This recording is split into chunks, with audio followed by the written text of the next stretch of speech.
Vamos a revisar ahora la farmacoterapéutica de dos enfermedades broncoobstructivas muy importantes, asma y EPOC. Vamos a iniciar con asma.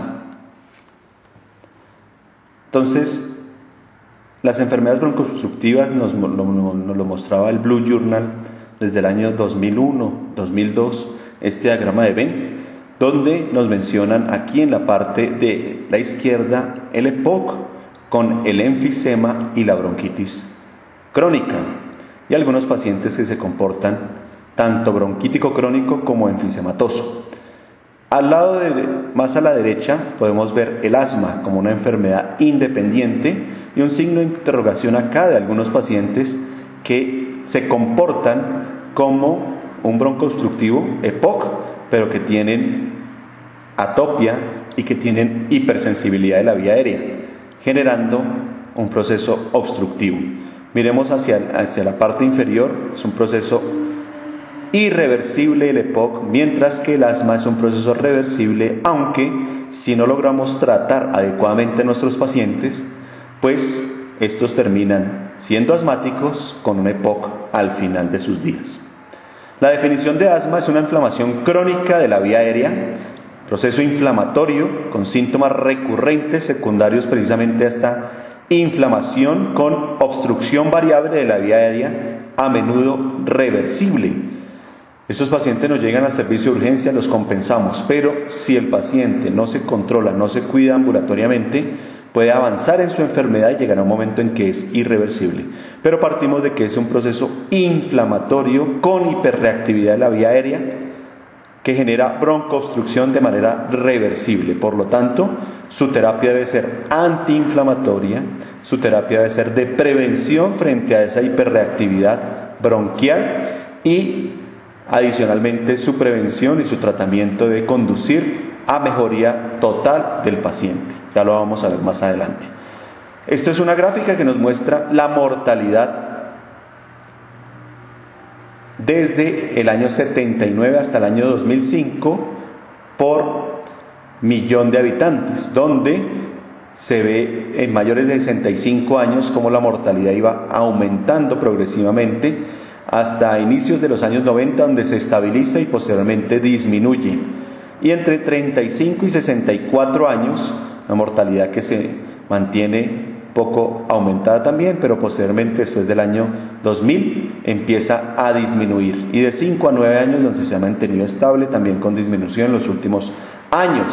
Importante, ¿por qué? Porque se ha llegado a un conocimiento cada vez mayor de la enfermedad, porque tenemos mejores medicamentos que pueden controlar la enfermedad y sobre todo podemos prevenirla de acuerdo con lo que vamos a ver.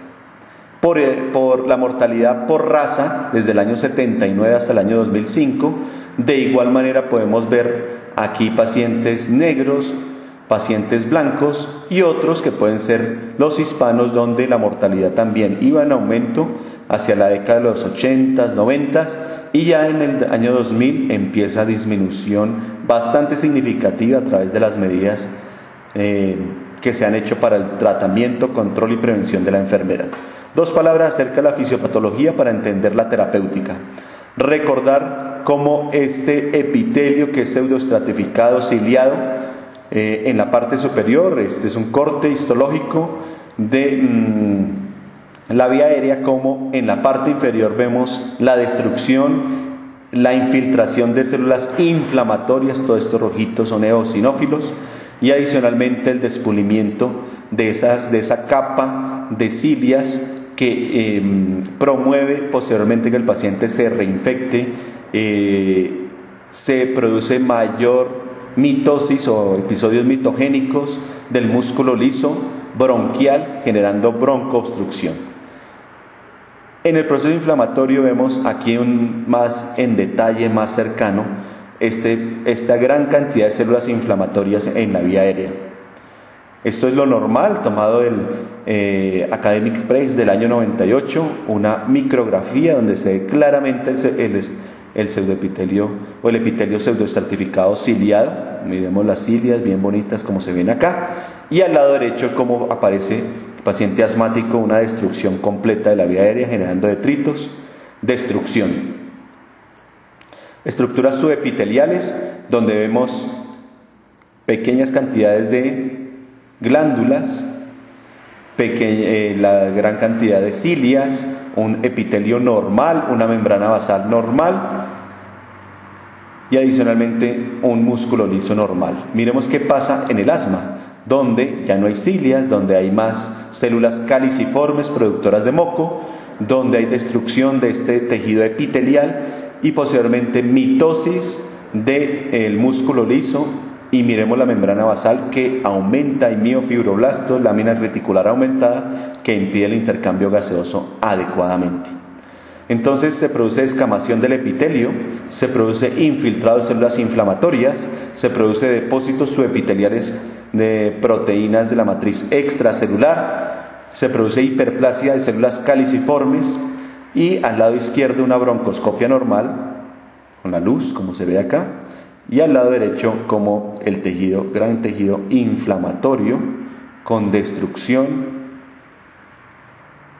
y broncoobstrucción de la vía aérea. Eso pasa en el paciente asmático. Recordemos un desbalance TH1-TH2 donde el macrófago presenta los alergenos al CD4 y dependiendo del alergeno pues se diferencian dos tipos de células principales: las células TH1 y las células TH2.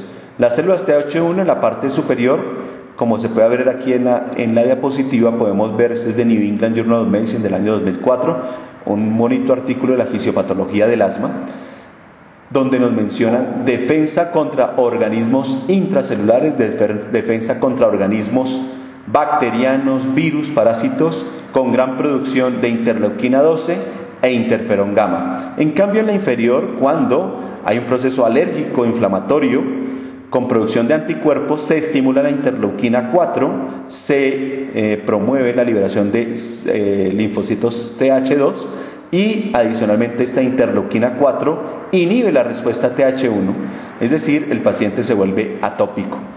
Aumenta las células TH2, disminuye los linfocitos TH1, como podemos ver aquí en la patogénesis. Recordar también de New England como el alergeno cuando